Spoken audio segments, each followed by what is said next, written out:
हैरानी जताई है। उन्होंने बोला कि एक दंगाई की कैसे तरफदारी हो सकती है, जो राहुल गांधी पर टिप्पणी पर हुसैन दलवाई ने बोला। असीम वकार, क्या इस देश के 135 करोड़ लोगों का डीएनए अब खराब हो रहा है? Do you agree with this statement? देखिए, अभय दुबे जी इतनी देर से बोल रहे थे, मुझे पता नहीं लगा कि उनको याद क्यों नहीं आई ये बात। मई 2015 में भारत के प्रधानमंत्री जनाब मोदी जी ने विदेशों में बयान दिया था कि उनको भारतीय होने पर शर्म महसूस होती है, भारत में पैदा होने पर शर्म महसूस। याद है ना आपको वो बयान सबको? पूरी दुनिया में उसका विरोध हुआ था, उस बयान का मजम्मत हुई थी। दूसरी बात, भारत के एक प्रधानमंत्री जनाब अटल बिहारी वाजपेयी मरहूम मर गए, अब नहीं है इस दुनिया में। 2002 में या 3 में शायद उन्होंने ये कहा था कि इन्हीं मोदी जी के बारे में कि राज धर्म का पालन करना चाहिए। आज अगर वो जिंदा होते तो वो जरूर कहते कि राष्ट्र धर्म का पालन करना चाहिए। मैंने नहीं कहा, मोदी जी ने, मोदी जी के बारे में अटल जी ने कहा था। देखिए, राजनीति में देश हम सबको सबसे ऊपर रखना होगा। भारत की इज्जत अस्मिता के साथ ना तो कोई खिलवाड़ किया जा सकता है, ना किसी को परमिशन दी जा सकती।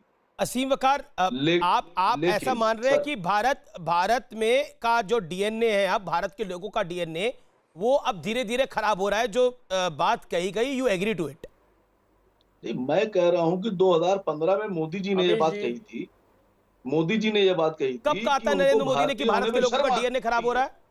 कब कहा था? मैं आपसे पूछ रहा हूं कि ये सवाल आपने मोदी जी से क्यों नहीं पूछा उस वक्त? उनको भारतीय होने पे क्यों शर्म आती, भारत में पैदा होने पे क्यों शर्म आती है? उस वक्त भारत का डीएनए उन्होंने तो खराब किया था। संबित पात्रा, उन्होंने तो अंतरराष्ट्रीय स्तर के ऊपर खुलेआम खुले मंच। अमीश जी एक सेकंड, अबे जो रुकिए अब आप। Sambit Patra, let me gate Sambit Patra perspective. Amish भाई, एक रिक्वेस्ट है, मैं किसी के बीच में नहीं बोला।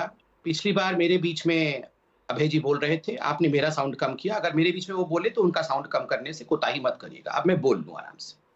देखिए, पहली बात है, विनम्रता के साथ में कह रहा हूं, ठीक है, एक पार्टी गई है अमेरिका कंप्लेंट करने, राहुल गांधी, दूसरी पार्टी सऊदी अरब और कुवैत में कंप्लेंट कर रही है। बैठे हुए हैं, उनके नुमाइंदा बैठे हुए हैं यहाँ पे। अभी दिल्ली माइनॉरिटी कमीशन के चेयरपर्सन के ऊपर कल ही केस हुआ है और हाईकोर्ट ने परमिशन दे दी है उनके ऊपर एफआईआर करने की और जांच करने की। वो कुवैत में कंप्लेंट कर रहे थे कि मुसलमानों को हिंदुस्तान, बहुत बढ़िया है, जाइए लंदन अमेरिका में एक गुट कंप्लेंट करे, दूसरा गुट जाके सऊदी में कंप्लेंट करे। मगर मैं यहां विनम्रता से कह दूं, मैं आप लोगों का भाषण नहीं सुनने वाला हूं भैया। 15 करोड़ वर्सेस 100 करोड़, 15 मिनट के लिए पुलिस हटा दो, फिर देखो हिंदुओं का क्या होगा। ये दंगाई हमें सहिष्णुता सिखाने आए। 15 सेकंड ये यहाँ पर भोली भाली आप बिल्कुल सुन लीजिए अमीश भाई, मैं बीच में नहीं बोला था, शांति से देखिए, मैं बिल्कुल शांति से बैठा था। अमीश भाई, प्लीज मुझे बोलने दिया जाए। मुझे आप अमीश भाई, ऐसा ठीक नहीं है। अब अमीश भाई, मैं शांति से बैठा हूं, मुझे बोलने दिया जाए, मैं बोलूंगा, उसके बाद जाके आप नहीं दिए गए। ये मेरे बीच में हर कोई बोलता रहता है। आप ऐसे भूत बन के मत बैठिए अमीश जी, कंट्रोल करिए। मैं कह रहा हूं कि 15 सेकंड मैं तो भूत बन के नहीं बैठ रहा, लेकिन आपने भी अपनी 40 सेकंड बात को रख लिया, 15 सेकंड और रख लीजिए। फिर कैसे रखूंगा? जब मैं रखता हूं तो फ्लो के बीच में कोई बोलना शुरू कर देता है। मैं अब सबके बारे में असीम वकार, अब आप भी शांत रहिए ना जरा। आप 10-15 सेकंड सुन लीजिए, फिर आप रिएक्ट कर लीजिएगा। आपकी बात भी बेहतरी से जाएगी। बोलिए संबित, 20 सेकंड में कंप्लीट करिए। देखिए, इस देश के डीएनए में कोई खराबी कभी नहीं थी। इतना सुंदर डीएनए विश्व में कहीं नहीं। इस देश के डीएनए में मुझे बोलते हुए